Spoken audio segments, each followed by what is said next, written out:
ॐ सदाशिवसमारम्भां श्रीशङ्कराचार्यमध्यमाम् अस्मदाचार्यपर्यन्तां वन्दे गुरुपरम्परां।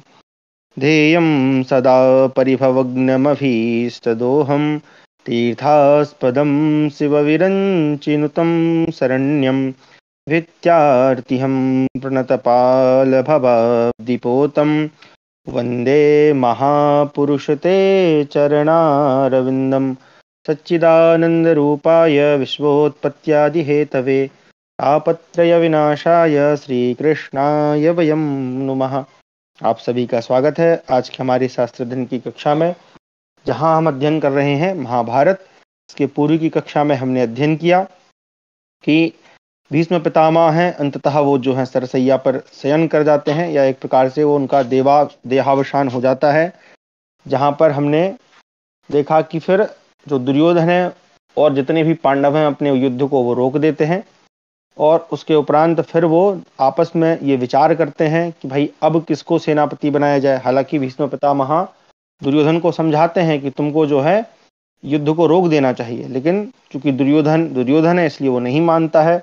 और फिर हम देखते हैं कि जो कर्ण है वो भी, चूंकि भीष्म पितामह अब शांत हो चुके हैं, तो वो भी युद्ध में सम्मिलित होने के लिए आता है, और सबसे पहले वो भीष्म पितामह जी से आके मिलता है। वो भी उसे समझाते हैं परंतु वो भी नहीं मानता है, और आकर कौरवों के पक्ष में सम्मिलित होता है, जहां पर सभी कौरव उसे देखकर प्रसन्न होते हैं। फिर उसी से जो है प्रश्न किया जाता है कि भाई बताइए हम किसको सेनापति बनाएं। तो वो आचार्य द्रोण का नाम प्रस्तावित करता है, और आचार्य द्रोण को जो है सेनापति के पद पर अभिषेक उनका किया जाता है। इसके बाद जो है फिर हमारे 11वें दिन का युद्ध आरंभ होता है, जहां पर पहले दिन ही जो आचार्य द्रोण है वो अपना पराक्रम दिखाते हैं, और पराक्रम दिखाकर पांडवों की जो सेना है उसको छिन्न भिन्न कर देते हैं, नष्ट करने लग जाते हैं। अब इसके आगे हम आज अध्ययन करेंगे। तो हमारा है अष्टमोध्याय द्रोण पर्व का, द्रोणाचार्य के पराक्रम और वध का संक्षिप्त समाचार। तो यहाँ पर वध के विषय में बता दिया गया है पहले से ही, जैसा कि अक्सर हम देख रहे हैं महाभारत में। जो मतलब इसमें जो जैसे कहते हैं ना फिल्म में कोई थ्रिल है तो वो नहीं रखते हैं, पहले ही उसको बता देते हैं, फिर उसका विस्तार से वर्णन करते हैं। तो ये एक विशिष्ट शैली है महाभारत की। तो आरंभ करते हैं। संजयो वाचो तथा द्रोणम अभिनंदन शाश्वसूतर सद्विपान विथिता पांडवा दृष्टा न चैनम पर्यवारयन् ततो युधिष्ठिरो राजा दृष्टद्युम्न धनंजयौ अब्रवीत् सवर्तौ यत्ते कुंभयोनि निवार्यताम् तत्रैनम् अर्जुनश्चैश्च पार्थतश्च सहानुगः प्रत्यग्रहणा तथा सर्वे समापेतु महारथः। संजय कहते हैं महाराज, द्रोणाचार्य को इस प्रकार घोड़े, सारथी, रथ और हाथियों का संहार करते देखकर भी व्यथित हुए पांडव सैनिक उन्हें रोक न सके। तब राजा युधिष्ठिर ने धृष्टद्युम्न और अर्जुन से कहा, वीरों, मेरे सैनिकों को सबोर से प्रयत्नशील होकर द्रोणाचार्य को रोकना चाहिए। यह सुनकर वहां अर्जुन और सेवकों सहित धृष्टद्युम्न ने द्रोणाचार्य को रोका। फिर तो सभी महारथी उन पर टूट पड़े। राजन, कैकेयी राजकुमार, भीमसेन, अभिमन्यु, घटोत्कच, युधिष्ठिर, नकुल, सहदेव, मत्स्य देशीय सैनिक, द्रुपद के सभी पुत्र, हर्ष और उत्साह में भरे हुए द्रौपदी के 5 पुत्र, दृष्टकेतु, सात्यकी, कुपित, चेकितान और महारथी युयुत्सु, ये तथा और भी जो भूमिपाल पांडुपुत्र युधिष्ठिर के अनुयायी थे, वे सब अपने कुल और पराक्रम के अनुकूल अनेक प्रकार के वीरोचित कार्य करने लगे। उस रण क्षेत्र में पांडवों द्वारा सुरक्षित हुई उनकी सेना और द्रोणाचार्य ने क्रोधपूर्वक आंखें फाड़ फाड़ कर देखा। जैसे वायु बादलों को छिन्न भिन्न कर देती है, उसी प्रकार रथ पर बैठे हुए रण दुर्जय वीर द्रोणाचार्य प्रचंड कोप धारण करके पांडव सेना का संहार करने लगे। वे बूढ़े होकर भी जवान के समान फुर्तीले थे। द्रोणाचार्य उन्मत्त की भांति युद्ध स्थल में इधर उधर चारों ओर विचरते और रथों, घोड़ों, पैदल मनुष्यों तथा हाथियों पर धावा करते थे। उनके घोड़े स्वभावतः लाल रंग के थे, उस पर भी उनके सारे अंग खून से लथपथ होने के कारण वे और भी लाल दिखाई देते थे। उनका वेग वायु के समान तीव्र था। राजन, घोड़ों की नस्ल अच्छी थी और वे बिना परिश्रम किए निरंतर दौड़ लगाते रहते थे। नियम पूर्वक व्रत का पालन करने वाले द्रोणाचार्य को क्रोध में भरे हुए काल के समान आते देख पांडुनंदन युधिष्ठिर के सारे सैनिक इधर उधर भाग चले। वे कभी भागते, कभी पुनः लौटते और कभी चुपचाप खड़े होकर युद्ध देखते थे। इस प्रकार की हलचल में पड़े हुए उन योद्धाओं का अत्यंत दारुण भयंकर कोलाहल चारों ओर गूंज उठा। वह कोलाहल सूरवीरों का हर्ष और कायरों का भय बढ़ाने वाला था। वह आकाश और पृथ्वी के बीच में सबोर व्याप्त हो गया। तब द्रोणाचार्य ने पुनः रणभूमि में अपना नाम सुना सुनाकर शत्रुओं पर सैकड़ों बाणों की वर्षा करते हुए अपने भयंकर स्वरूप को प्रकट किया। आर्य बलवान द्रोणाचार्य वृद्ध होकर भी तरुण के समान फुर्ती दिखाते हुए पांडुपुत्र युधिष्ठिर की सेनाओं में काल के समान विचरने लगे। वे योद्धाओं के मस्तकों और आभूषणों सहित भयंकर भुजा क्षमा करें भयंकर भयंकर भुजाओं को भी काटकर रथ की बैठकों को सूनी कर देते और महारथियों की ओर देख देख कर दहाड़ते थे। प्रभु, उनके हर्ष पूर्वक किए हुए सिंहनाद अथवा बाणों के वेग से उस समस्त रण क्षेत्र में योद्धा सर्दी से पीड़ित हुई गायों की भांति थरथर कांपने लगे। द्रोणाचार्य के रथ की घरघराहट, प्रत्यंचा को दबा दबा कर खींचने के शब्द और धनुष की टंकार से आकाश में महान कोलाहल होने लगा। द्रोणाचार्य के धनुष से सहस्त्रों बाण निकलकर संपूर्ण दिशाओं में व्याप्त हो हाथी, घोड़े, रथ और पैदल सैनिकों पर बड़े वेग से गिरने लगे। द्रोणाचार्य के धनुष का वेग महान था। उन्होंने अस्त्रों द्वारा आग सी प्रज्वलित कर दी थी। पांडव और पांचाल सैनिक उनके पास पहुंचकर उन्हें रोकने की चेष्टा करने लगे। द्रोणाचार्य ने हाथी, घोड़े और पैदलों सहित उन समस्त योद्धाओं को यमलोक पहुंचा दिया और थोड़ी ही देर में भूतल पर रक्त की कीच जमा दी। द्रोणाचार्य ने निरंतर बाणों की वर्षा और उत्तम अस्त्रों का विस्तार करके संपूर्ण दिशाओं में बाणों का जालसा बुन दिया, जो स्पष्ट दिखलाई दे रहा था। पैदल सैनिकों, रथियों, घुड़सवारों तथा हाथी सवारों में सबोर से विचरता हुआ उनका ध्वज बादलों में विद्युत सा दृष्टिगोचर हो रहा था। पांचों श्रेष्ठ कैकेय राजकुमारों तथा पांचाल राज द्रुपद को अपने बाणों से मथकर उदार हृदय वाले द्रोणाचार्य ने हाथों में धनुष बाण लेकर युधिष्ठिर की सेना पर आक्रमण किया। यह देख भीमसेन, अर्जुन, सात्यकी, धृष्टद्युम्न, शैब्य कुमार, काशीराज तथा शिवी गर्जना करते हुए उनके ऊपर बाण समूहों की वर्षा करने लगे। इन सबके बाण द्रोणाचार्य के सहायकों द्वारा छिन्न भिन्न एवं निष्फल हो युद्ध स्थल में धरती पर लौटते दिखाई देने लगे, मानो नदियों के द्वीप में ढेर के ढेर कांस अथवा सरकंडे काट कर बिछा दिए गए हों। द्रोणाचार्य के धनुष से छूटे हुए स्वर्णमय विचित्र पंखों से युक्त बाण हाथी, घोड़े और युवकों के शरीर को छेदकर धरती में घुस गए। उस समय उनके पंख रक्त से रंग गए थे। जैसे वर्षा काल के मेघों की घटा से आकाश आच्छादित हो जाता है, उसी प्रकार वहां बाणों से विदीर्ण होकर गिरे हुए योद्धाओं के समूहों, रथों, हाथियों और घोड़ों से सारी रणभूमि पट गई थी।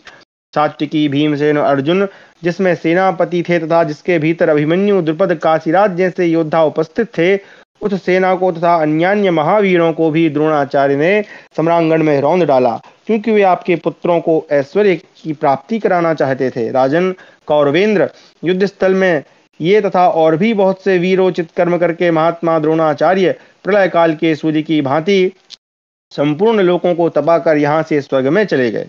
इस प्रकार स्वर्णमय रथ वाले सूरवीर द्रोणाचार्य रण क्षेत्र में पांडव पक्ष के लाखों योद्धाओं का संहार करके अंत में धृष्टद्युम्न के द्वारा मार गिराए गए। धैर्यशाली द्रोणाचार्य ने युद्ध में पीठ न दिखाने वाले सूरवीरों की एक अक्षौहिणी से भी अधिक सेना का संहार करके पीछे स्वयं भी परम गति प्राप्त कर ली। राजन, स्वर्णमय रथ वाले द्रोणाचार्य अत्यंत दुष्कर पराक्रम करके अंत में पांडवों सहित अमंगलकारी क्रूर कर्मा पांचालों के हाथ से मारे गए। नरेश्वर, युद्ध स्थल में आचार्य द्रोण के मारे जाने पर आकाश में स्थित अदृश्य भूतों का तथा कौरव सैनिकों का आर्तनाद सुनाई देने लगा। उस समय स्वर्गलोक, भूलोक, अंतरिक्ष लोक, दिशाओं तथा विदिशाओं को भी प्रतिध्वनित करता हुआ समस्त प्राणियों का अहो धिक्कार है, यह शब्द वहां जोर जोर से गूंजने लगा। देवता, पितर तथा इनके जो पूर्ववर्ती भाई बंधु थे, उन्होंने भी वहां भरद्वाज नंदन महारथी द्रोणाचार्य को मारा गया देखा। पांडव विजय पाकर सिंहनाद करने लगे। उनके उस महान सिंहनाद से पृथ्वी कांप उठी। इस प्रकार हमारा 8वां अध्याय समाप्त हुआ। 9वां अध्याय, द्रोणाचार्य की मृत्यु का समाचार सुनकर धृतराष्ट्र का शोक करना। धृतराष्ट्रोवाचो किं कुर्वाणं रणे द्रोणं जघनुं पांडव संजया तथा निपुणमस्त्रेषु सर्वशस्त्रभृतामपि रथभंगो बभूवाश्य धनुर्वासीर्यताश्चितः प्रमत्तो वा भवद्रोणस्ततो मृत्युमिवेयवान् कथं नु पार्षतस्तातो शत्रुभिः दुष्प्रदर्शनं किरन्तं विशुसंघातान् रुक्मपुंखान् केश अनेकशः। धृतराष्ट्र बोले, संजय, रण क्षेत्र में द्रोणाचार्य क्या कर रहे थे कि पांडव तथा संजय उन पर चोट कर सके? वे तो संपूर्ण शस्त्रधारियों में श्रेष्ठ और अस्त्र विद्या में निपुण थे। उनका रथ टूट गया था या बाणों का प्रहार करते समय धनुष ही खंडित हो गया था, अथवा द्रोणाचार्य असावधान थे जिससे उनकी मृत्यु हो गई। द्रोणाचार्य तो शत्रुओं के लिए सर्वथा दुर्जय थे। वे स्वर्णमय पंख वाले बाण समूहों की बारंबार वर्षा करते थे उनके हाथों में फुर्ती थी। वे विचित्र रीति से युद्ध करने वाले और विद्वान थे, दूर तक बाण मारने वाले और अस्त्र युद्ध में पारंगत थे। फिर उन जितेंद्रिय दिव्यास्त्रधारी और अपनी मर्यादा से कभी च्युत न होने वाले द्विश्रेष्ठ द्रोणाचार्य को पांचाल राजकुमार धृष्टद्युम्न ने कैसे मार दिया? वे तो रण क्षेत्र में कठोर कर्म करने वाले, विजय के लिए प्रयत्नशील और महारथी वीर थे। निश्चय ही पुरुषार्थ की अपेक्षा दैवी ही प्रबल है, ऐसा मेरा विश्वास है, क्योंकि द्रोणाचार्य जैसे सूरवीर महामना धृष्टद्युम्न के हाथ से मारे गए। जिन वीर सेनापति में 4 प्रकार के अस्त्र प्रतिष्ठित थे, उन धनुर्धरों के आचार्य द्रोण को तुम मुझे मारा गया बता रहे हो? व्याघ्र चर्म से आच्छादित स्वर्णमय रथ पर आरूढ़ सुनहरा शिरस्त्राण यानी टोपी या पगड़ी धारण करने वाले द्रोणाचार्य को मारा गया सुनकर आज मैं अपने शोक को किसी प्रकार दूर नहीं कर पाता हूँ। संजय, निश्चय ही कोई भी दूसरे के दुख से नहीं मरता, तभी तो मैं मंदबुद्धि मनुष्य द्रोणाचार्य को मारा गया सुनकर भी जी रहा हूँ। मैं तो दैव को ही श्रेष्ठ मानता हूँ, पुरुषार्थ तो अनर्थ का ही कारण है। निश्चय ही मेरा यह अत्यंत सुदृढ़ हृदय लोहे का बना हुआ है, जिससे द्रोणाचार्य को मारा गया सुनकर भी इसके 100 टुकड़े नहीं हो जाते। गुणार्थी ब्राह्मण तथा राजकुमार ब्राह्मण दैव अस्त्रों के लिए जिनकी उपासना करते थे, उन्हें मृत्यु कैसे हर ले गई? द्रोण का रणभूमि में गिराया जाना समुद्र के सूखने, मेरु पर्वत के चलने फिरने और सूर्य के आकाश से टूटकर गिरने के समान है। मैं इसे किसी प्रकार सहन नहीं कर सकता। शत्रुओं को संताप देने वाले द्रोणाचार्य दुष्टों को दंड देने वाले और धार्मिकों के रक्षक थे। उन्होंने मुझे कृपण के लिए अपने प्राण तक दे दिए। मेरे मूर्ख पुत्रों को जिनके ही पराक्रम के भरोसे विजय की आशा बनी हुई थी तथा जो बुद्धि में बृहस्पति और शुक्राचार्य के समान थे, वे द्रोणाचार्य कैसे मारे गए? जिनके लाल रंग थे, जो विशाल एवं दृढ़ शरीर वाले थे, जिन्हें सोने की जालियों से आच्छादित किया जाता था, जो रथ में जोते जाने पर वायु के समान वेग से चलते थे, संग्राम में सब प्रकार के शस्त्रों द्वारा किए जाने वाले प्रहार को बचा जाते थे, जो बलवान सुशिक्षित और रथ को अच्छी तरह वहन करने वाले थे, रणभूमि में जो दृढ़ता पूर्वक डटे रहते और जोर जोर से हिनहिनाते थे, धनुषों की टंकार के साथ होने वाली बाण बरसात था, अस्त्र शस्त्रों के आघात को सहन करने में समर्थ एवं शत्रुओं को जीतने का उत्साह रखने वाले थे, जो पीड़ा तथा श्वास को जीत चुके थे, वे सिंधु देशीय घोड़े युद्ध स्थल में चिघाड़ते हुए हाथियों और शंखों एवं नगाड़ों की आवाज से घबराए तो नहीं थे? क्या द्रोणाचार्य के रथ को वहन करने वाले वे शीघ्रगामी यश्व पराजित हो गए थे? तात द्रोणाचार्य के स्वर्णमय रथ में जुटे हुए और उन्हीं नरवीर आचार्य की सवारी में काम आने वाले वे घोड़े पांडव सेना को पार कैसे नहीं कर सके? उस स्वर्ण में भूषित उत्तम रथ पर आरूढ़ हो सत्य पराक्रमी द्रोणाचार्य ने युद्ध स्थल में क्या किया? समस्त जगत के धनुर्धर जिनकी विद्या का आश्रय लेकर जीवन निर्वाह करते हैं, उन सत्य पराक्रमी बलवान द्रोणाचार्य ने युद्ध में क्या किया? स्वर्ग में देवराज इंद्र के समान जो इस लोक में श्रेष्ठ और समस्त धनुर्धरों में महान थे, उन भयंकर कर्म करने वाले द्रोणाचार्य का सामना करने के लिए उस रण क्षेत्र में कौन कौन से रथी गए थे? उस सम्रांगण में दिव्य अस्त्रों का प्रयोग करने वाले तथा स्वर्णमय रथ पर आरूढ़ हुए महाबली द्रोणाचार्य को देखकर तो समस्त पांडव योद्धा भाग खड़े होते थे। भाइयों सहित धर्मराज युधिष्ठिर ने अपनी सारी सेना के साथ जाकर धृष्टद्युम्न रूपी डोरी की सहायता से द्रोणाचार्य को घेर तो नहीं लिया था। निश्चय ही अर्जुन ने अपने सीधे जाने वाले बाणों के द्वारा अन्य रथियों को आगे बढ़ने से रोक दिया था, इसलिए पाप कर्मा धृष्टद्युम्न द्रोणाचार्य पर चढ़ाई कर सका। अर्जुन के द्वारा सुरक्षित भयंकर स्वभाव वाले धृष्टद्युम्न को छोड़कर दूसरे किसी को मैं ऐसा नहीं देखता जो अत्यंत तेजस्वी द्रोणाचार्य के वध में समर्थ हो।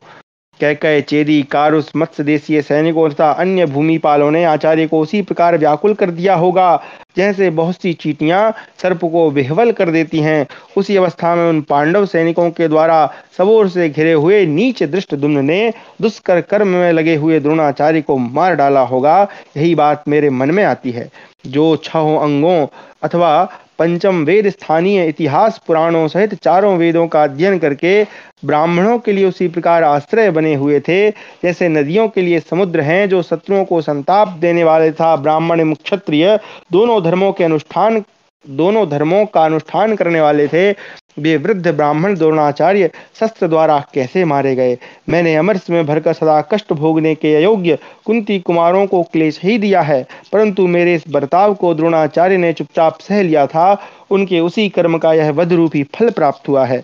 जगत के संपूर्ण धनुर्धर जिनके शिक्षण रूपी कर्म का आश्रय लेकर जीवन निर्वाह करते हैं, उन सत्य प्रतिज्ञ पुण्यात्मा द्रोणाचार्य को राजलक्ष्मी के लोभियों ने कैसे मार डाला?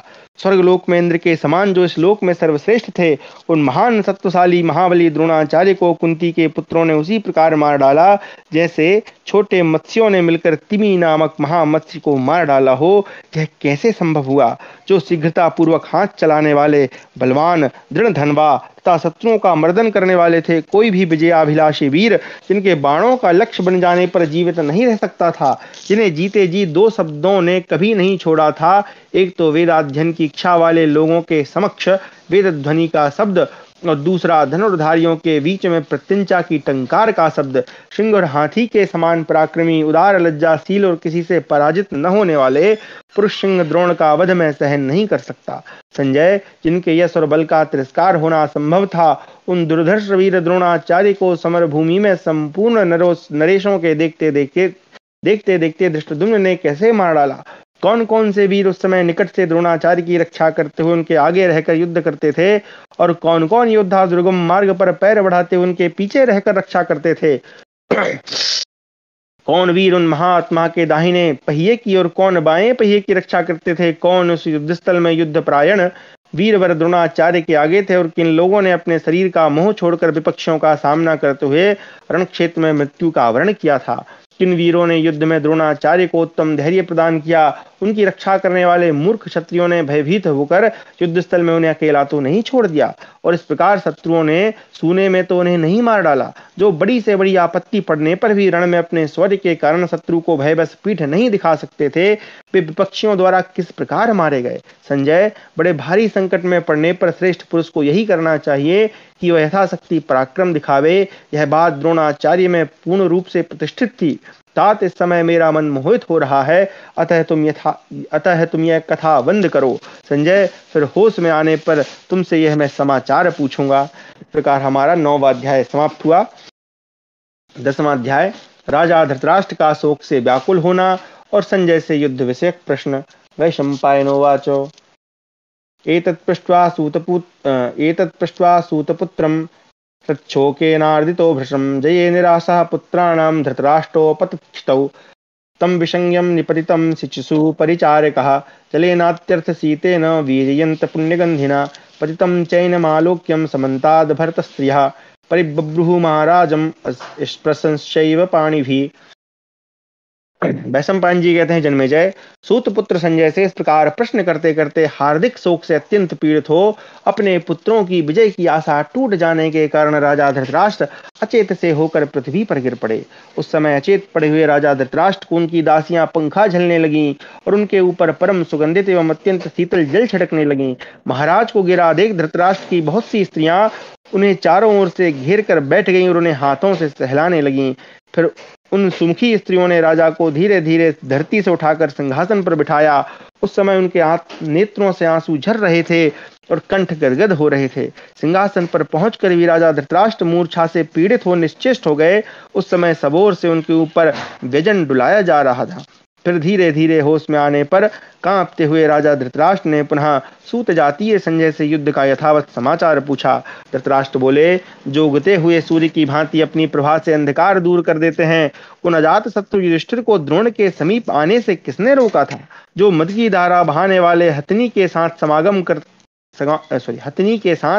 समागम के समय आए हुए विपक्षी हाथी पर आक्रमण करने वाले तथा गजयूथ पतियों के लिए अजय मत वाले गजराज के समान वेगशाली और पराक्रमी है, कौरवों के प्रति जिनका क्रोध बढ़ा हुआ है, जिन पुरुष प्रवर वीर ने रणक्षेत्र में बहुत से वीरों का संहार किया, जो महापराक्रमी, धैर्यवान एवं सत्य प्रतिज्ञ हैं, अपनी भयंकर दृष्टि से अकेले ही दुर्योधन की संपूर्ण सेना को भस्म कर सकते हैं, जो क्रोध भरी दृष्टि से ही शत्रु का संहार करने में समर्थ हैं, विजय के लिए प्रयत्नशील हैं, अपनी मर्यादा से कभी च्युत न होने वाले, जितेंद्रिय तथा लोक में विशेष सम्मानित हैं, उन प्रसन्न वदन धनुर्धर युधिष्ठिर को द्रोणाचार्य के सामने आते देख मेरे पक्ष के किन सूरवीरों ने रोका था?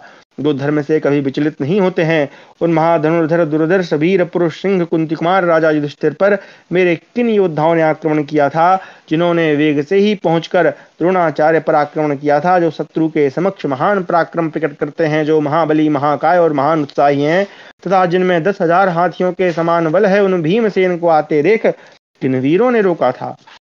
जो मेघ के समान श्याम वर्ण वाले परम पराक्रमी महारथी अर्जुन विद्युत की उत्पत्ति करते हुए बादलों के समान भयंकर वज्रास्त्र का प्रयोग करते हैं, जो जल की वर्षा करने वाले इंद्र के समान वाण समूहों की वृष्टि करते हैं, तथा जो अपने धनुष की टंकार रथ के पहिए की घरघराहट से संपूर्ण दिशाओं को शब्दायमान कर देते हैं, वे स्वयं भयंकर मेघ स्वरूप जान पड़ते हैं। धनुष ही उनके समीप विद्युत प्रभा के समान प्रकाशित होता है। रथियों की सेना उनकी फैली हुई घटाएं जान पड़ती हैं। रथ के पहियों की घड़घड़ाहट मेघ गर्जना के समान प्रतीत होती है। उनके बाणों की सनसनाहट वर्षा के शब्द की भांति अत्यंत मनोहर लगती है। क्रोध रूपी वायु उन्हें आगे बढ़ने की प्रेरणा देती है। वे मनोरथ की भांति शीघ्रगामी और विपक्षियों के मर्म स्थलों को विदीर्ण कर डालने वाले हैं। बाण धारण करके वे बड़े भयानक प्रतीत होते हैं और रक्त रूपी जल से संपूर्ण दिशाओं को प्लावित करते हुए मनुष्यों की लाशों से धरती को पाट देते हैं। जिस समय भयंकर गर्जना करने वाले रौद्र रूपधारी बुद्धिमान अर्जुन ने युद्ध में गांडीव धारण करके स्थान पर चढ़ाकर तेज किए गृध्र पंख युक्त बाणों द्वारा दुर्योधन आदि मेरे पुत्रों और सैनिकों को घायल करना आरंभ किया, उस समय तुम लोगों की मन की कैसी अवस्था हुई थी? वानर के चिन्ह से युक्त श्रेष्ठ ध्वजा वाले अर्जुन जब आकाश को अपने बाणों से ठसाठस भरते हुए तुम लोगों पर चढ़ाए थे, उस समय उन्हें देखकर तुम्हारे मन की कैसी दशा हुई थी? जिस समय अर्जुन ने अत्यंत भयंकर सिंहनाद करते हुए तुम लोगों का पीछा किया था, उस समय गांडीव की टंकार सुनकर हमारी सेना भाग तो नहीं गई थी? उस अवसर पर पार्थ ने अपने बाणों द्वारा तुम्हारे सैनिकों के प्राण तो नहीं ले लिए थे? जैसे वायु वेग पूर्वक चलकर मेघों की घटा को छिन्न भिन्न कर देती है, उसी प्रकार अर्जुन ने वेग से चलाए हुए बाण समूहों द्वारा विपक्षी नरेशों को घायल कर दिया होगा। सेना के प्रमुख भाग में जिनका नाम सुनकर ही सारे सैनिक विदीर्ण हो जाते भाग निकलते हैं, उन्हीं गांडीवधारी अर्जुन का वेग रण क्षेत्र में कौन मनुष्य सह सकता है? जहां सारी सेनाएं कांप उठी, समस्त वीरों के मन में भय समा गया, वहां किन वीरों ने द्रोणाचार्य का साथ नहीं छोड़ा और कौन कौन से अधम सैनिक भय के मारे मैदान छोड़कर भाग गए? मानवेतर प्राणियों अर्थात देवताओं और दैत्यों पर भी विजय पाने वाले वीर अर्जुन को युद्ध में अपने प्रतिकूल पाकर किन वीरों ने वहां अपने शरीरों को निछावर करके मृत्यु को स्वीकार किया? मेरे सैनिक श्वेतवाहन अर्जुन के वेग और वर्षा काल के मेघ की गंभीर गर्जना की भांति गांडीव धनुष की टंकार ध्वनि को नहीं सह सकेंगे। जिनके सारथी भगवान श्री कृष्ण और योद्धा वीर धनंजय हैं, उस रथ को जीतना मैं देवताओं तथा असुरों के लिए भी असंभव मानता हूँ। सुकुमार तरुण सूरवीर दर्शनीय मेधावी युद्ध कुशल बुद्धिमान और सत्य पराक्रमी पांडुपुत्र नकुल जब युद्ध में जोर जोर से गर्जना करके समस्त सैनिकों को पीड़ित करते हुए द्रोणाचार्य पर चढ़ाए, उस समय किन वीरों ने उन्हें रोका था? विषधर सर्प के समान क्रोध में भरे हुए तथा तेज से दुर्जय सहदेव जब युद्ध में शत्रुओं का संहार करते हुए द्रोणाचार्य के सामने आए, उस समय श्रेष्ठ व्रतधारी अमोघ बाणों वाले लज्जाशील और अपराजित वीर सहदेव को आते देख किन सूरवीरों ने उन्हें रोका था? जिन्होंने सौवीर राज की विशाल सेना को मतकर उनकी सर्वांग सुंदरी कमनीय कन्या भोजा को अपनी रानी बनाने के लिए हर लिया था, उन पुरुष शिरोमणि सात्विकी में सत्य धैर्य शौर्य और विशुद्ध ब्रह्मचर्य आदि सारे सद्गुण सदा विद्यमान रहते हैं। वे सात्विकी बलवान सत्य पराक्रमी उदार अपराजित युद्ध में वसुदेव नंदन श्री कृष्ण के समान शक्तिशाली, अवस्था में उनसे कुछ छोटे अर्जुन से ही शिक्षा पाकर वाण विद्या में श्रेष्ठ तथा अस्त्रों के संचालन में कुंती कुमार अर्जुन के तुल्य यशस्वी हैं। उन वीरवर सात्विकी को किसने द्रोणाचार्य के पास आने से रोका? विष्णुवंश के श्रेष्ठ सूरवीर सात्विकी संपूर्ण धनुर्धरों में उत्तम हैं। वे अस्त्र विद्या यश तथा पराक्रम में परशुराम जी के समान हैं। जैसे भगवान श्री कृष्ण में तीनों लोक स्थित हैं, उसी प्रकार सात्वतवंती सात्विकी में सत्य धैर्य बुद्धि शौर्य तथा परम उत्तम ब्रह्मास्त्र विद्यमान है। इस प्रकार सर्व सद्गुण संपन्न महाधनुर्धर सात्विकी को रोकना देवताओं के लिए भी अत्यंत कठिन है। उनके पास पहुंचकर किन सूरवीरों ने उन्हें आगे बढ़ने से रोका? पांचालों में उत्तम श्रेष्ठ कुल एवं ख्याति के प्रेमी, सदा सत्कर्म करने वाले, संग्राम में उत्तम आत्मबल का परिचय देने वाले, अर्जुन के हित साधन में तत्पर, मेरा अनर्थ करने के लिए उद्यत रहने वाले यमराज कुबेर सूर्य इंद्र और वरुण के समान तेजस्वी विख्यात महारथी तथा भयंकर युद्ध में अपने प्राणों को निछावर करके द्रोणाचार्य से भिड़ने के लिए सदा तैयार रहने वाले वीर धृष्टद्युम्न को किन सूरवीरों ने रोका? जिसने अकेले ही चेदी देश से आकर पांडव पक्ष का आश्रय लिया, उस दृष्ट केतु को द्रोण के पास आने से किसने रोका? जिस वीर ने अपरांत पर्वत के द्वार देश में स्थित दुर्जय राजकुमार का वध किया, उस केतुमान को द्रोणाचार्य के पास आने से किसने रोका? जो पुरुष सिंह, स्त्री और पुरुष दोनों के शरीरों के गुण अवगुण को अपने अनुभव द्वारा जानता है, युद्धस्थल में जिसका मन कभी म्लान यानी उत्साह शून्य नहीं होता, तो सम्रांगण में महात्मा भीष्म की मृत्यु में हेतु बन चुका है, उस द्रुपद पुत्र शिखंडी को द्रोणाचार्य के सम्मुख आने से किन वीरों ने रोका था?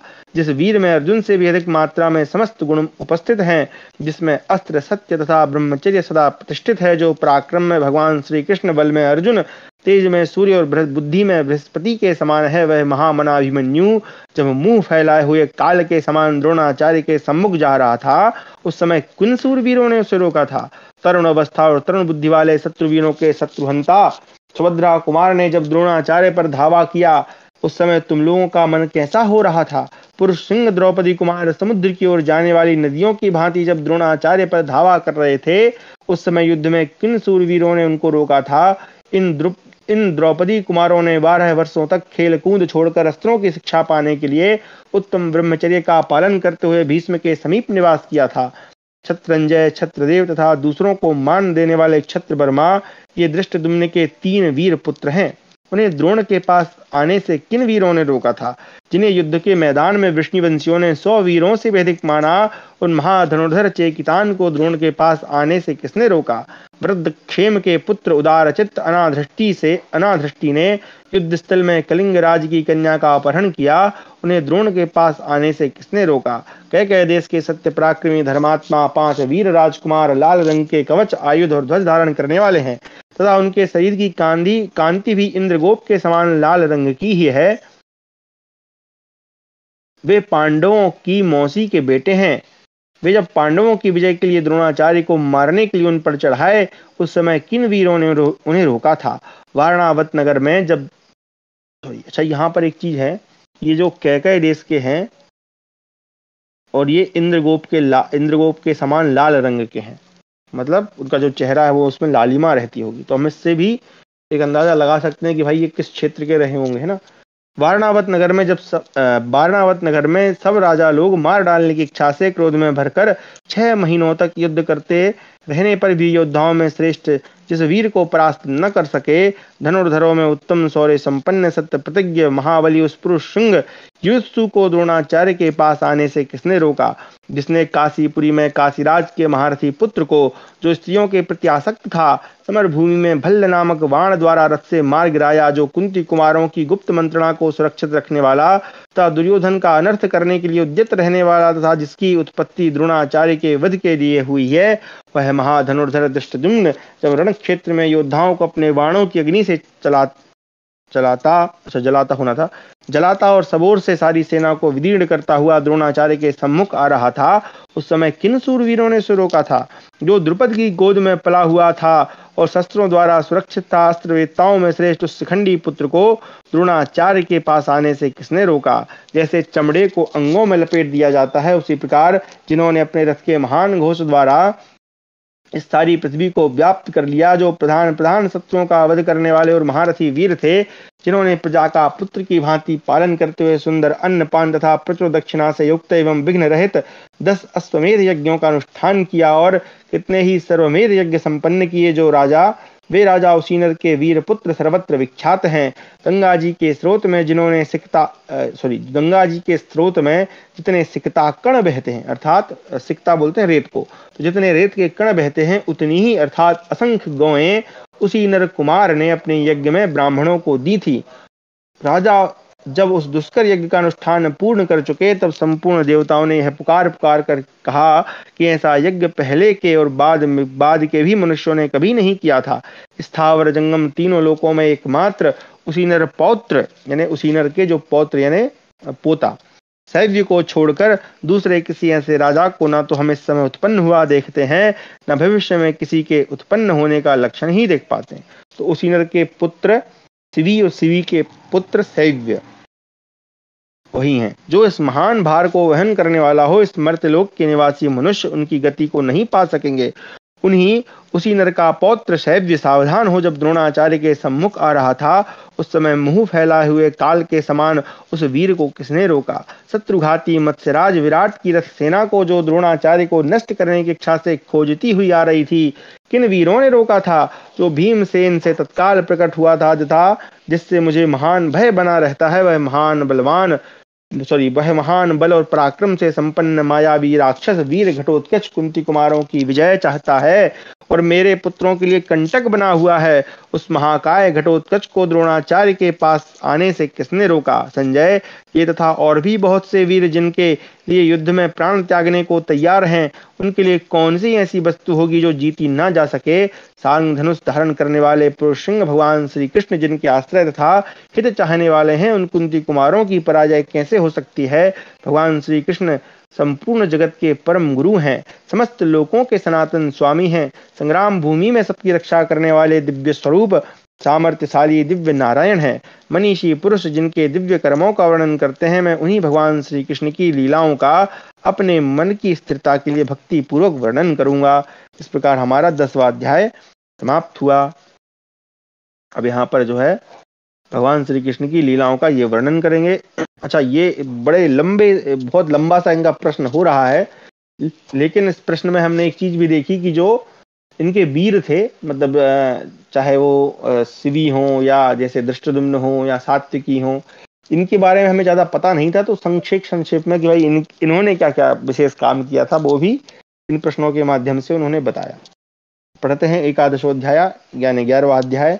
धृतराष्ट्र का भगवान श्री कृष्ण की संक्षिप्त लीलाओं का वर्णन करते हुए श्री कृष्ण और अर्जुन की महिमा बताना। धृतराष्ट्रोवाच शृणु दिव्यानि कर्माणि वासुदेवस्य संजया कृतवान्यानि गोविंदो यथा नान्यः पुमान् कुचित् संवर्धता गोपकुले बालेनैव महात्मना विख्यापितं बलं बाहोस्त्रिषु लोकेषु संजया उच्चैः सर्वस्तुल्यबलं वायुवेगसं जवे जखान है राजं तं यमुना वनवासिनम्। अच्छा, ये भगवान श्री कृष्ण की दूसरी बार महिमाओं का वर्णन किया जा रहा है। एक बार हमने भीष्म पर्व में भी पढ़ा था, संभवतः भीष्म में ही था कि और किसी पर्व में था, मुझे दिमाग से निकल रहा है, जहां पर भीष्म जी भी, हाँ भीष्म पर्व में ही भीष्म जी बताते हैं उसको, युधिष्ठिर को। तो नहीं, हाँ वहां पर एक आता है सभा पर्व में, जहां पर भगवान श्री कृष्ण दूत बन के जाते हैं, तब भीष्म जी बताते हैं। तो वहां पर भी आया था उनकी लीलाओं का वर्णन। खैर, संजय, वसुदेव नंदन भगवान श्री कृष्ण के दिव्य कर्मों का वर्णन सुनो। भगवान गोविंद ने जो जो कार्य किए हैं वैसा दूसरा कोई पुरुष कदापि नहीं कर सकता। संजय, बाल्यावस्था में ही जबकि वे गोपकुल में पल रहे थे, भगवान श्री कृष्ण ने अपनी भुजाओं के बल और पराक्रम को तीनों लोकों में विख्यात कर दिया। यमुना के तटवर्ती वन में उच्च ही सर्वा के समान बलशाली और वायु के समान वेगवान अश्वराज केसी रहता था, उसे श्री कृष्ण ने मार डाला। इसी प्रकार एक भयंकर कर्म करने वाला दानव वहां बैल का रूप धारण करके रहता था, जो गायों के लिए मृत्यु के समान प्रकट हुआ था, उसे भी श्री कृष्ण ने बाल्यावस्था में अपने हाथों से ही मार डाला। तत्पश्चात कमल नयन श्री कृष्ण ने प्रलंभ, नरकासुर, जंभासुर, पीठ नामक महान असुर, यमराज सदृश मुर का भी संहार किया। इसी प्रकार श्री कृष्ण ने पराक्रम करके ही जरासंध के द्वारा सुरक्षित महातेजस्वी कंस को उसके गणों सहित रणभूमि में मार गिराया। शत्रुहंता श्री कृष्ण ने बलराम जी के साथ जाकर युद्ध में पराक्रम दिखाने वाले बलवान वेगवान संपूर्ण अक्षौहिणी सेनाओं के अधिपति भोजराज कंस के मंझले भाई सूरसेन देश के राजा सुनामा को समर में सेना सहित दग्ध कर डाला। पत्नी सहित श्री कृष्ण ने परम क्रोधी ब्रह्मर्षि दुर्वासा की आराधना किया था। उन्होंने प्रसन्न होकर उन्हें बहुत से वर दिए। कमल नयन भगवान श्री कृष्ण ने स्वयंवर में गांधार राज की पुत्री को प्राप्त करके समस्त राजाओं को जीतकर उसके साथ विवाह किया। उस समय अच्छी जाति के घोड़ों की भांति श्री कृष्ण के वैवाहिक रथ में जुटे हुए वे असहिष्णु राजा लोग कोड़ों की मार से घायल कर दिए गए थे। जनार्दन श्री कृष्ण ने समस्त अक्षौहिणी सेनाओं के अधिपति महाबाहु जरासंध को उपाय पूर्वक दूसरे योद्धा यानी भीमसेन के द्वारा मरवा दिया। ये कथा भी पहले आती है। भगवान श्री कृष्ण ने राजाओं की सेना के अधिपति पराक्रमी चेदिराज शिशुपाल को अग्र पूजन के समय विवाद करने के कारण पशु की भांति मार डाला। तो ये भी कथा पहले आती है महाभारत में ही। तत्पश्चात माधव ने आकाश में स्थित रहने वाले सौभ नामक दुर्धर्ष दैत्य नगर को, जो राजा साल्व द्वारा सुरक्षित समुद्र के बीच पराक्रम करके मार गिराया, उन्होंने रण क्षेत्र में अंग वंग कलिंग मगध काशी कौशल वत्स गर्ग करश तथा पौंड्र आदि देशों पर विजय पाई थी। संजय, इसी प्रकार कमल नयन श्री कृष्ण ने अवंती दक्षिण प्रांत पर्वतीय देश दशरथ काश्मीर और शिक पिशाच मुदगल काम्बोज वाटधान चोल पांड्य त्रिगर्त मालव अत्यंत दुर्जय दरद आदि देशों के योद्धाओं को तथा नाना दिशाओं से आए हुए खसों शकों और अनुयायियों सहित काल या वन को भी जीत लिया। पूर्व काल में श्री कृष्ण ने जल जंतुओं से भरे हुए समुद्र में प्रवेश करके जल के भीतर निवास करने वाले वरुण देवता को युद्ध में परास्त किया। इसी प्रकार ऋषिकेश ने पाताल निवासी पंचजन नामक दैत्य को युद्ध में मारकर दिव्य पांचजन्य शंख प्राप्त किया। खांडव वन में अर्जुन के साथ अग्निदेव को संतुष्ट करके महाबली श्री कृष्ण ने दुर्धर्ष आग्नेय अस्त्र चक्र को प्राप्त किया। वीर श्री कृष्ण गरुड़ पर आरूढ़ हो अमरावती पुरी में जाकर वहां के निवासियों को भयभीत करके महेंद्र भवन से पारिजात वृक्ष उठा ले आए। उनके पराक्रम को इंद्र अच्छी तरह जानते थे, इसलिए उन्होंने वह चुपचाप सह लिया। राजाओं में से किसी को भी मैंने ऐसा नहीं सुना जिसे श्री कृष्ण ने जीत न लिया हो। संजय, उस दिन मेरी सभा में कमल नयन श्री कृष्ण ने जो महान आश्चर्य प्रकट किया था उसे इस संसार में उनके सिवा दूसरा कौन कर सकता है। मैंने प्रसन्न होकर भक्तिभाव से भगवान श्री कृष्ण के उस ईश्वरीय रूप का जो दर्शन किया वह आज मुझे सब अच्छी तरह से स्मरण है।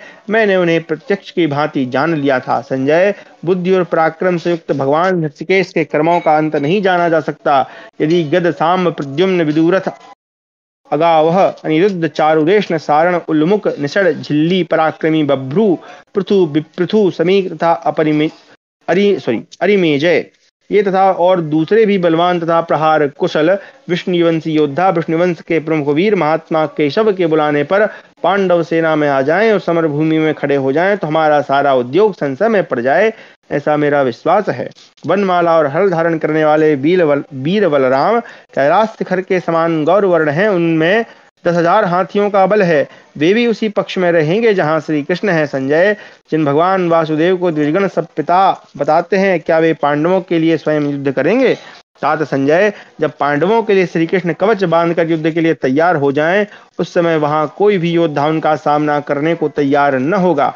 यदि कौरव पांडवों को जीत लें तो विष्णुवंश भूषण भगवान श्री कृष्ण उनके हित के लिए अवश्य उत्तम शस्त्र ग्रहण कर लेंगे। उस दशा में पुरुषंग महाबाहु श्री कृष्ण सब राजाओं तथा कौरवों को रणभूमि में मारकर सारी पृथ्वी कुंती को दे देंगे। जिनके सारथी संपूर्ण इंद्रियों के नियंता श्री कृष्ण तथा योद्धा अर्जुन हैं, रणभूमि में उस रथ का सामना करने वाला दूसरा कौन रथ होगा? किसी भी उपाय से कौरवों की जय होती नहीं दिखाई देती, इसलिए तुम मुझसे सब समाचार कहो, युद्ध किस प्रकार हुआ। अर्जुन श्री कृष्ण की आत्मा है और श्री कृष्ण अर्जुन की आत्मा है। अर्जुन में विजय नित्य विद्यमान है और श्री कृष्ण में कीर्ति का निवास सनातन है। अर्जुन संपूर्ण लोकों में कभी भी कहीं भी पराजित नहीं हुए हैं। श्री कृष्ण में असंख्य गुण हैं, यहाँ प्रायः प्रधान गुण के नाम लिए गए हैं। दुर्योधन मोहवश सच्चिदानंद स्वरूप भगवान के सबको नहीं जानता, वह दैव योग से मोहित हो मौत के फंदे में फंस गया। यह दशार कुलभूषण श्री कृष्ण और पांडुपुत्र अर्जुन को नहीं जानता। वे दोनों पूर्व देवता महात्मा नर और नारायण हैं। उनकी आत्मा तो एक है, परंतु इस भूतल के मनुष्यों को वे शरीर से दो होकर दिखाई देते हैं। उन्हें मन से भी पराजित नहीं किया जा सकता। वे यशस्वी श्री कृष्ण और अर्जुन यदि इच्छा करें तो मेरी सेना को तत्काल नष्ट कर सकते हैं, परंतु मानव भाव का अनुसरण करने के कारण वे ऐसी इच्छा नहीं करते हैं। तात, भीष्म तथा महात्मा द्रोण का अवध युग के उलट जाने की सी बात है। संपूर्ण लोगों को यह घटना मानो मोह में डालने वाली है। जान पड़ता है कोई भी ना तो ब्रह्मचर्य के पालन से, न वेदों के स्वाध्याय से, न कर्मों के अनुष्ठान से, न अस्त्रों के प्रयोग से ही अपने को मृत्यु से बचा सकता है। संजय, लोक सम्मानित अस्त्र विद्या के ज्ञाता तथा युद्ध दुर्मद वीरवर भीष्म और द्रोणाचार्य के मारे जाने का समाचार सुनकर मैं किस लिए जीवित रहूं? पूर्व काल में राजा युधिष्ठिर के पास जिस प्रसिद्ध राजलक्ष्मी को देखकर हम लोग उससे डाह करने लगे थे, आज भीष्म और द्रोणाचार्य के वध से हम उसके कटु फल का अनुभव कर रहे हैं। सूत, मेरे ही कारण यह कौरवों का विनाश प्राप्त हुआ है। जो काल से परिपक्व हो गए हैं, उनके वध के लिए तिनके भी वज्र का काम करते हैं। युधिष्ठिर इस संसार में अनंत ऐश्वर्य के भागी हुए हैं, जिनके कोप से महात्मा भीष्म और द्रोण मार गिराए गए हैं। युधिष्ठिर को धर्म का स्वाभाविक फल प्राप्त हुआ, किंतु मेरे पुत्रों को उसका फल नहीं मिल रहा है। सबका विनाश करने के लिए प्राप्त हुआ यह क्रूर काल बीत नहीं रहा है। तात, मनस्वी पुरुषों द्वारा अन्य प्रकार से सोचे हुए कार्य भी दैव योग से कुछ और ही प्रकार के हो जाते हैं, ऐसा मेरा अनुभव है। अतः इस अनिवार्य अपार दुश्चिंत एवं महान संकट के प्राप्त होने पर जो घटना जिस प्रकार हुई हो वह मुझे बताओ। इस प्रकार हमारा 11वां अध्याय समाप्त हुआ।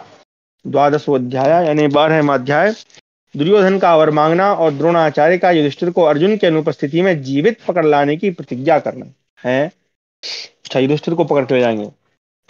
संजयोवाच हन्त ते कथयिष्यामि सर्वं प्रत्यक्षदर्शिवान् यथा सान्यपतद्रोणः सूरितः पाण्डुसञ्जये सेनापतित्वं सम्प्राप्य भारद्वाजो महारथा मध्ये सर्वस्य सैन्यस्य पुत्रं ते वाक्यमब्रवीत् यत् कौरवाणां वृषभादाये क्षमा करें यत् कौरवाणां वृषभादापगेयादनन्तरं सेनापत्येन यद्राजन् मां मध्ये कृतवानसि। संजय ने कहा, महाराज मैं बड़े दुख के साथ आपसे उन सब घटनाओं का वर्णन करूंगा। द्रोणाचार्य किस प्रकार गिरे हैं और पांडवों तथा संजयों ने उनके कैसे उनका वध किया, इन सब बातों को मैंने प्रत्यक्ष देखा था। सेनापति का पद प्राप्त करके महारथी द्रोणाचार्य ने सारी सेना के बीच में आपके पुत्र दुर्योधन से इस प्रकार कहा, राजन तुमने कौरव श्रेष्ठ गंगा पुत्र भीष्म के बाद आज जो मुझे सेनापति बनाया है, भरतनंदन इस कार्य के अनुरूप कोई फल मुझसे प्राप्त करो। आज तुम्हारा कौन सा मनोरथ पूर्ण करूं, जिसे तुम्हें जिस वस्तु की इच्छा हो उसे ही मांग लो। तब राजा दुर्योधन ने कर्ण दुशासन आदि के साथ सलाह करके विजयी वीरों में श्रेष्ठ एवं दुर्जय आचार्य द्रोण से इस प्रकार कहा, आचार्य यदि आप मुझे वर दे रहे हैं तो रथियों में श्रेष्ठ युधिष्ठिर को जीवित पकड़कर यहाँ मेरे पास ले आइए।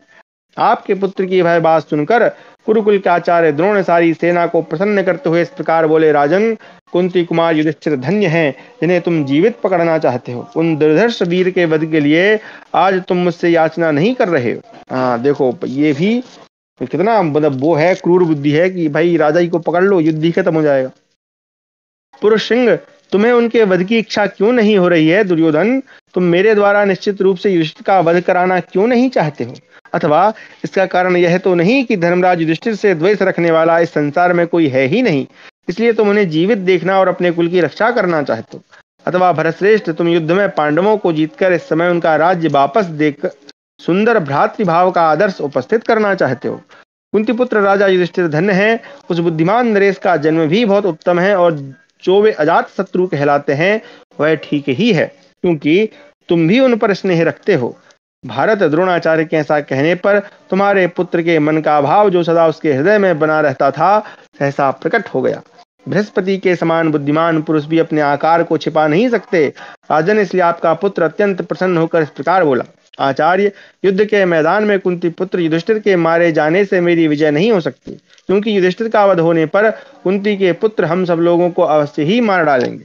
संपूर्ण देवता भी समस्त पांडवों को रण क्षेत्र में नहीं मार सकते। यदि सारे पांडव अपने पुत्रों सहित युद्ध में मार डाले जाएंगे तो भी पुरुषोत्तम भगवान श्री कृष्ण संपूर्ण नरेश मंडल को अपने वश में करके समुद्र वनों सहित सारी समृद्धशालिनी वसुधा को जीतकर द्रौपदी अथवा कुंती को दे डालेंगे, अथवा पांडवों में से जो भी शेष रह जाएगा वही हम लोगों को शेष नहीं रहने देगा। सत्य प्रतिज्ञ राजा युधिष्ठिर को जीते जी पकड़ ले आने पर यदि उन्हें पुनः जुए में जीत लिया जाए तो उनमें भक्ति रखने वाले पांडव पुनः वन में चले जाएंगे। वाह रे, क्या बुद्धि है! इस प्रकार निश्चय ही मेरी विजय दीर्घकाल तक बनी रहेगी, इसलिए मैं कभी धर्मराज युधिष्ठिर का वध नहीं करना चाहता। राजन द्रोणाचार्य प्रत्येक बात के वास्तविक तात्पर्य को तत्काल समझ लेने वाले थे। दुर्योधन के उस कुटिल मनोभाव को जानकर बुद्धिमान द्रोण ने मन ही मन कुछ विचार किया और अंतर रखकर उसे वर दिया। द्रोणाचार्य बोले, राजन यदि वीरवर अर्जुन युद्ध में युधिष्ठिर की रक्षा न करते हो तब तुम पांडव श्रेष्ठ युधिष्ठिर को अपने बस में आया हुआ ही समझो। तात रण क्षेत्र में इंद्र सहित संपूर्ण देवता और असुर भी अर्जुन का सामना नहीं कर सकते हैं, अतः मुझमें भी उन्हें जीतने का उत्साह नहीं है।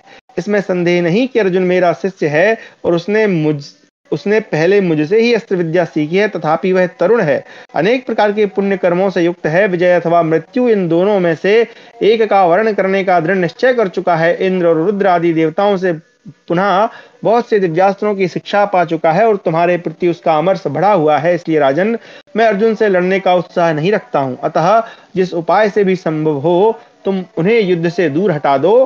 कुंती कुमार अर्जुन के रण क्षेत्र से हट जाने पर समझ लो कि तुमने धर्मराज को जीत लिया। नरश्रेष्ठ, उनको पकड़ लेने में ही तुम्हारी विजय है, उनके वध में नहीं, परंतु इसी उपाय से तुम उन्हें पकड़ पाओगे। राजन, पुरुष सिंह कुंती पुत्र अर्जुन के युद्ध से हट जाने पर यदि वे 2 घड़ी भी मेरे सामने संग्राम में खड़े रहेंगे तो मैं आज सत्य धर्म परायण राजा युधिष्ठिर को पकड़कर तुम्हारे बस में ला दूंगा, इसमें संशय नहीं है। राजन, अर्जुन के समीप तो समर भूमि में इंद्र आदि संपूर्ण देवता और असुर भी युधिष्ठिर को नहीं पकड़ सकते हैं। संजय कहते हैं, राजन, द्रोणाचार्य ने कुछ अंतर रखकर जब राजा युधिष्ठिर को पकड़ लाने की प्रतिज्ञा की तब आपके मूर्ख पुत्र उन्हें कैदुआ ही मानने लगे। आपका पुत्र दुर्योधन यह जानता था कि द्रोणाचार्य पांडवों के प्रति पक्षपात रखते हैं, अतः उसने उनकी प्रतिज्ञा को स्थिर रखने के लिए उस गुप्त बात को भी बहुत लोगों में फैला दिया। शत्रुओं का दमन करने वाले आर्य धृतराष्ट्र तदनंतर दुर्योधन ने युद्ध की सारी छावनियों में तथा सेना के विश्राम करने के प्रायः सभी स्थानों पर द्रोणाचार्य की युधिष्ठिर को पकड़ लाने की उस प्रतिज्ञा को घोषित करवा दिया। इस प्रकार हमारा 12वां अध्याय समाप्त हुआ। 13वां अध्याय, अर्जुन का युधिष्ठिर को आश्वासन देना तथा युद्ध में द्रोणाचार्य का पराक्रम। संजयोवाच, सान्तरे तु प्रतिज्ञाते राज्ञो द्रोणेन निग्रहे ततस्ते सैनिकाः श्रुत्वा तं युधिष्ठिरनिग्रहं सिंहनादरवांश्चक्रुः बाहु शब्दांश्च कृत्स्नसः तच्च सर्वं यथा न्यायं धर्मराजेन भारत आप्तहिराशु परिज्ञातं भरद्वाजचिकीर्षितं तत्सर्वान् समान्याय भ्रातृनन्यांश्च सर्वशः। संजय कहते हैं, राजन, जब द्रोणाचार्य ने कुछ अंतर रखकर राजा युधिष्ठिर को बंदी बनाने की प्रतिज्ञा कर ली तब आपके सैनिकों ने युधिष्ठिर के पकड़े जाने का उद्योग सुनकर जोर जोर से सिंहनाद करना और भुजाओं पर ताल ठोकना आरंभ किया। भरत नंदन, उस समय धर्मराज युधिष्ठिर ने शीघ्र ही अपने विश्वसनीय गुप्तचरों द्वारा यथा योग्य सारी बातें पूर्ण रूप से जान ली कि द्रोणाचार्य क्या करना चाहते हैं। तब धर्मराज युधिष्ठिर ने अपने सब भाइयों और दूसरे राजाओं को सब ओर से बुलवाकर धनंजय अर्जुन से कहा, पुरुष सिंह, आज द्रोण क्या करना चाहते हैं तुमने सुना ही होगा, अतः तुम ऐसी नीति बनाओ जिससे उनकी इच्छा सफल न हो। शत्रुसूदन द्रोण ने कुछ अंतर रखकर प्रतिज्ञा की है। महाधनुर्धर अर्जुन, वह अंतर उन्होंने तुम ही पर डाल रखा है, अतः महाबाहो, आज तुम मेरे समीप ही रहकर युद्ध करो जिससे दुर्योधन द्रोणाचार्य से अपने इस मनोरथ को पूर्ण न करा सके। अर्जुन बोले, राजन, इस प्रकार मेरे लिए आचार्य का वध न करना कर्तव्य है, उसी प्रकार किसी भी दशा में आपका परित्याग करना मुझे अभीष्ट नहीं है। पांडुनंदन, इस नीति के अनुसार बर्ताव करते हुए मैं युद्ध में अपने प्राणों का परित्याग कर दूंगा, परंतु किसी भी प्रकार भी आचार्य का शत्रु नहीं बनूंगा। महाराज, यह धृतराष्ट्र पुत्र दुर्योधन जो आपको युद्ध में कैद करके सारा राज्य हथिया लेना चाहता है, वह इस जगत में अपने उस मनोरथ को कभी किसी प्रकार पूर्ण नहीं कर सकता। नक्षत्रों सहित आकाश फट पड़े, पृथ्वी के टुकड़े टुकड़े हो जाएं, तो भी मेरे जीते जी द्रोणाचार्य आपको नहीं पकड़ सकते, यह ध्रुव सत्य है। राजेंद्र, यदि रण क्षेत्र में साक्षात वज्रधारी इंद्र अथवा भगवान विष्णु संपूर्ण देवताओं के साथ आकर दुर्योधन की सहायता करें तो भी मेरे जीते जी वह आपको नहीं पकड़ सकेगा, अतः आपको संपूर्ण अस्त्र शस्त्रधारियों में श्रेष्ठ द्रोणाचार्य से भय नहीं करना चाहिए। महाराज, मैं अपनी दूसरी भी निश्चल प्रतिज्ञा को आपको सुनाता हूँ। मैंने कभी झूठ कहा हो इसका स्मरण नहीं, मेरी कहीं पराजय हुई हो इसकी भी याद नहीं, और मैंने प्रतिज्ञा करके उसे तनिक भी झूठी कर दिया हो इसका भी मुझे स्मरण नहीं। संजय कहते हैं, महाराज, तदनंतर पांडवों के शिविर में शंख, फेरी, मृदंग और आनक आदि बाजे बजने लगे। महात्मा पांडवों का सिंहनाद सहसा प्रकट हुआ, धनुष की टंकार का भयंकर शब्द आकाश में गूंजने लगा। महातेजस्वी पांडुनंदन युधिष्ठिर की सेना में वह शंख ध्वनि सुनकर आपकी सेनाओं में भी भांति भांति के बाजे बजने लगे। भारत, तदनंतर आपकी और उनकी सेनाएं भी व्यूहबद्ध होकर धीरे धीरे युद्ध के लिए एक दूसरी के समीप आने लगीं। तदनंतर कौरवों और पांडवों में द्रोणाचार्य तथा धृष्टद्युम्न में रोमांचकारी युद्ध होने लगा। संजय योद्धा उस युद्ध में द्रोणाचार्य की सेना का विनाश करने के लिए बड़े यत्न के साथ चेष्टा करने लगे, परंतु सफल न हो सके, क्योंकि वह सेना आचार्य द्रोण के द्वारा भली भांति सुरक्षित थी। इसी प्रकार आपकी पुत्र की सेना के उदार महारथी जो प्रहार करने में कुशल थे, पांडव सेना को परास्त न कर सके, क्योंकि अर्जुन उसकी रक्षा कर रहे थे। जैसे रात में सुंदर पुष्पों से शोभित 2 वन श्रेणियां प्रसुप्त यानी सिकुड़े हुए पत्तों से युक्त देखी जाती हैं, उसी प्रकार वे सुरक्षित हुई दोनों सेनाएं आमने सामने निश्चल भाव से खड़ी थी। राजन, तदनंतर स्वर्णमय रथ वाले द्रोणाचार्य सूर्य के समान प्रकाशमान आवरण युक्त रथ के द्वारा आगे बढ़कर सेना के प्रमुख भाग में विचरने लगे। द्रोणाचार्य युद्ध स्थल में केवल रथ के द्वारा उद्यत होकर अकेले ही शीघ्रता पूर्वक अस्त्र शस्त्रों का प्रयोग कर रहे थे। उस समय पांडव तथा संजय भय के मारे उन्हें अनेक सा मान रहे थे। महाराज, उनके द्वारा छोड़े हुए भयंकर बाण युधिष्ठिर की सेना को भयभीत करते हुए चारों ओर विचर रहे थे। दोपहर के समय सहस्त्रों किरणों से व्याप्त प्रचंड तेज वाले भगवान सूर्य जैसे दिखाई देते थे, उसी प्रकार द्रोणाचार्य भी दृष्टिगोचर हो रहे थे। भरत नंदन जैसे दावानल क्रोध में भरे हुए देवराज इंद्र की ओर देखने का साहस नहीं कर सकता है, उसी प्रकार पांडव सेना का कोई भी वीर समर भूमि में द्रोणाचार्य की ओर आंख उठाकर देख न सका। इस प्रकार प्रतापी द्रोणाचार्य ने पांडव सेना को मोहित करके पैने बाणों द्वारा तुरंत ही धृष्टद्युम्न की सेना का संहार आरंभ कर दिया। उन्होंने अपने सीधे जाने वाले बाणों द्वारा संपूर्ण दिशाओं को अवरुद्ध करके आकाश को भी आच्छादित कर दिया और जहां धृष्टद्युम्न खड़ा था वहीं वे पांडव सेना का मर्दन करने लगे। इस प्रकार हमारा 13वां अध्याय समाप्त हुआ। कक्षा को आज यहीं विराम देते हैं। कल फिर हम पढ़ेंगे द्रोण का पराक्रम, कौरव पांडव वीरों का द्वंद्व युद्ध, रण नदी का वर्णन तथा अभिमन्यु की वीरता। तो आज की कक्षा में हमने अध्ययन किया